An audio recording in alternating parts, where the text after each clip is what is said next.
This vessel has 3 trailed rings. The top 2 are decorative, but the lower one creates a foot.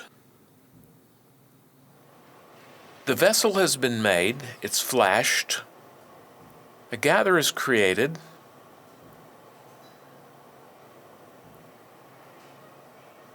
it's made slightly pointed, slightly conical, and the foot ring is formed.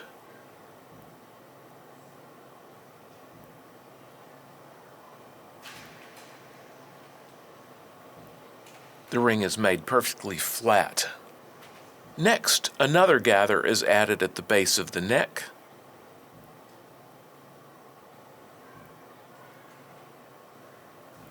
And another just below the rim.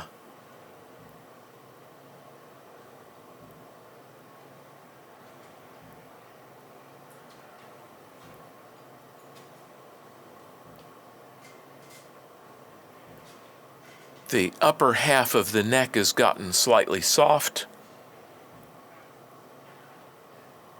and tooled to its final shape.